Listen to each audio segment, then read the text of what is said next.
சுவாமி விவேகானந்தரின் கர்மயோக உபதேசங்கள். இவற்றையெல்லாம் நாம் தவிர்க்க வேண்டும். அதனால்தான் மேலான தெய்வ சக்தி நமக்கு தேவை என்று நான் சொல்கிறேன். ஆதி மனித ஆற்றல் போதாது. மேலான தெய்வ சக்தி பெறுவதே ஒரே வழி. வெளியேற அது ஒன்றுதான் வழி.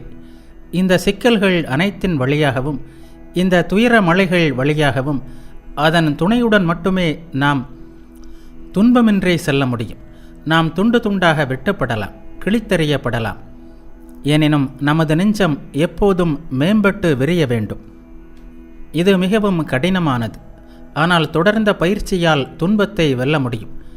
எதுவானாலும் சரி, அதை ஏற்கும் முறையில் நம்மை நாம் அமைத்து கொள்ளாமல் நமக்கு எதுவும் நிகழாது என்பதை தெரிந்து கொள்ள வேண்டும்.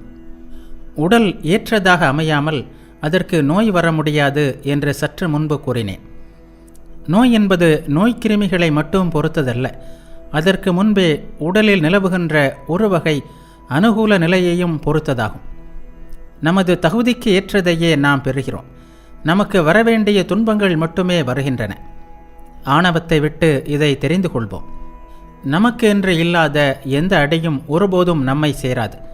நமக்கு நாமே செய்து கொள்கின்ற துன்பத்தை தவிர வேறு எந்த துன்பமும் நம்மை அணுகாது. இதை நாம் அறிந்து கொள்ள வேண்டும். உங்களையே ஆராய்ந்து பாருங்கள்.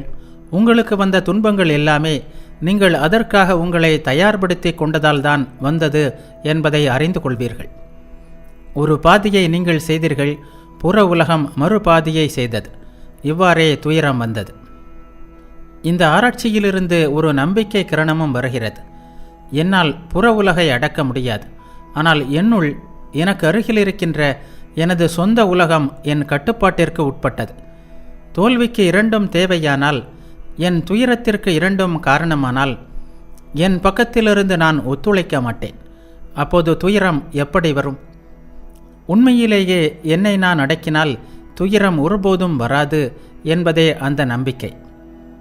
நமது குழந்தை பருவம் முதலே காலமெல்லாம் நமக்கு வெளியே உள்ள ஏதோ ஒன்றின் மீது பழி சுமத்தவே நாம் முயன்று வருகிறோம்.